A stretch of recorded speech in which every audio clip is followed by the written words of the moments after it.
आज आपल्या क्लासमध्ये नवोदयच्या क्लासमध्ये तुम्हाला मार्गदर्शन करण्यासाठी विद्यार्थिनी आलेली आहे। तर हिचं नाव तुम्हाला माहितीच तो प्रगती धस आहे। तर ही 2023 ची अतिशय हुशार विद्यार्थिनी होती। तिनं खूप चांगला अभ्यास करून तिचा फक्त एक प्रश्न चुकला होता, म्हणजे 100 पैकी तिने जवळपास 99 गुण मिळवले होते आणि जिल्ह्यातून पहिला येण्याचा मान तिने मिळविला आणि खूप अभ्यास करत होती ती। तसा तुम्ही अभ्यास करायचा। आज ती आता तुमच्यासाठी तुम्हाला मार्गदर्शन करण्यासाठी आलेली आहे। तर ती काय काय सांगते व्यवस्थित सगळं ऐकायचं। नवोदयचा तिथला तुम्हाला रुटीन, नवोदय विद्यालय कसं आहे काय आहे या अगोदर ती तुम्हाला सांगेल। त्याच्यानंतर नवोदयचा तिने अभ्यास कसा केला आणि ती कशी पुढे गेली, ती अतिशय जिद्दी मुलगी होती। प्रत्येक परीक्षेला ती 2 तास पूर्णपणे अभ्यास करायची। शेवटपर्यंत ती परीक्षेत 2 तासापर्यंत राहायची। शेवटपर्यंत ती पेपर सोडवायची, प्रत्येक प्रश्न वाचायची, व्यवस्थित बघायची आणि तिच्यामध्ये जिद्द होती की माझा पहिला नंबर आला पाहिजे, मला पैकी मार्क पडले पाहिजे, असं ती करायची। तर तिच्याकडून काही तुम्हाला घेण्यासारखं आहे। तर काळजीपूर्वक ती काय काय सांगते ऐकायचं। ती नवोदय विद्यालय कसं आहे ते तुम्हाला अगोदर सांगेल। त्याच्यानंतर नवोदय विद्यालयाची रुटीन, त्यानंतर तिनं अभ्यास कसा केला आणि तुम्ही काय केलं पाहिजे, परीक्षेत काय अडचणी असतात, एक विद्यार्थी कुठे घाबरतात, या सगळ्यावर मात कशी करायची ते पण तुम्हाला ती सांगणार आहे। तर सर्वात प्रथम तिचा आधी 3 टाळ्या वाजवून स्वागत करा।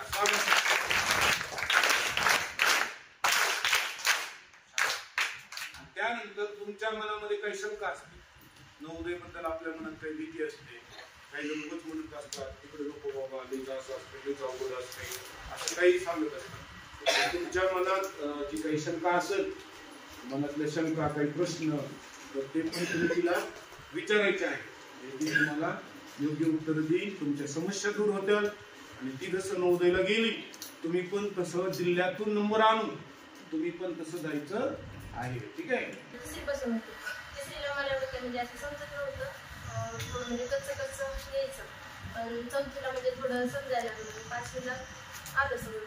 मग नंतर 5वीला असताना अगोदर म्हणजे याची स्टार्टिंग असताना 5वीच्या सर जे शिकवायचे म्हणजे तेच करायचे आणि नंतर पुन्हा जेव्हा हाफ इयर झालं मग तेव्हा मम्मी माझी घरी सकाळी एक पेपर घ्यायची आणि संध्याकाळी एक पेपर घ्यायची फक्त, म्हणजे किती 9 आणि मी शाळेमध्ये आणि इथं थोडं मॅथ सेमच होतं, फक्त शाळेमध्ये माझं इंग्लिश होतं आणि इथं मराठी होतं। मग एवढं काही नाही वाटलं पण येत होतं आणि आता तिथं नवोदयला पण इंग्लिश होते ना, तर मग अगोदर मग पेपर सोडवायचे चांगले आणि सरांनी मला खूप सारी पुस्तकं पण दिली, ते त्याच्यात मी सगळे सोडवले होते। आणि आणखी म्हणजे जे नाही येत किंवा नाही समजलं ते विचारायचे सरांच्या समोर डायरेक्ट किंवा ट्युशन झाल्यावर विचारायचे, एखादं गणित आल्यानंतर रोज प्रश्नपत्रिका सोडवायच्या किमान 2 तरी। जेव्हा पेपर जवळ येतील तेव्हा दिवस आपल्याला म्हणजे शाळा तर नसतातच नंतर, आणि शाळा असल्या तरी शाळेमध्ये 1-2 सोडवायचे आणि घरी 1-2 सोडवायचे, मग दिवसातून 3 तरी सोडवणं झालंच पाहिजे जर लागायचंच असतं।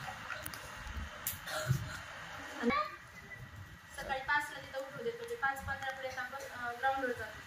मग 5:15 तिथे गेलं की नंतर अटेंडन्स जे सगळे आलेत का नाही ग्राउंडवर, आणि हाऊस व्हायचं जातं 4 वाजता असते, कारण ही एक शिवाय का होते की जेव्हा आपण ॲडमिशन घेतो का तेव्हाच आपल्याला आपलं सेक्शन आणि हाऊस सांगते। मग तिथे अटेंडन्स झाल्यानंतर 4 राऊंड मारायला होते गर्ल्सला कंपल्सरी, बॉईजला आहे तर 2 गर्ल्सला आणि गर्ल्सला 4।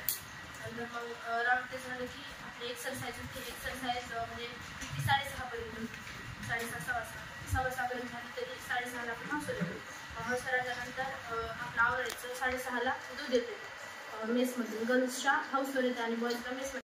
झाल्यानंतर हाऊसमध्ये जायचं, हाऊसमध्ये गेल्यावर गर्ल्सला हाऊसवर मेसमध्ये चहा बिस्किट येतो आणि बॉईजला मेसमध्ये जावं लागतं। कधी म्हणजे स्नॅक्स असते तेव्हा 5:30ला, कधी चहा येते, फ्रूट येते, मग फ्रूट ते झाल्यानंतर आपापले सेल ड्रेस घालायचे, म्हणजे आता जे तुम्ही करून घेऊन घेणार ना, आता जे तुमचे कपडे ते घालायचे आणि मग ते घातल्यानंतर खाली जायचं, सेल्फ स्टडीला जायचं किती 6:30ला। मग 6:30ला तिथे गेल्यानंतर 6:30 ते 8 वाजेपर्यंत आपली सेल्फ स्टडी होती. म्हणजे आपण आपल्या जे होमवर्क दिला ते करायचं किंवा आपण म्हणजे आपल्याला जे अभ्यास करायचं ते करायचं. ते झाल्यानंतर 8 वाजता मग बेल होती. मग 7:45ला गर्ल्स क्लास होते आणि 8ला बॉईज क्लास होते. मग सोडल्यानंतर मेसमध्ये यायचं. मेसमध्ये मग रात्रीचं जेवण जे दुपारी जेवण असतं तेच रात्री फक्त वरण आणि हे चेंज असतं भाजी. हाऊसवर आपापल्या गेल्यावर आपापले हाऊस मास्टर आणि हाऊस मिसेस असतात. मग ते आपली काउंटिंग देखील सगळे आले नंतर 10:30पर्यंत लाईटची लिमिट आहे. 10:30 आणि इथं समजा फर्स्ट नंबर येईल पण तिथं आपला रँक म्हणजे 15,000 रँक आपला किती खाली असतो ते आपल्याला कळत नाही. मग त्याच्यासाठी म्हणजे आपण किती दिवसातून म्हणजे प्रश्न सोडवायचे आणि सर जे शिकवते ते तर करायचंच पण प्लसमध्ये आमच्या सरांनी पुस्तक पण दिले म्हणजे मला 9वीत आणि पक्का पाया. तर मग पक्का पायामध्ये हे पण येतो गणित पण येत आणि प्रश्नपत्रिका पण येते भाग असतात.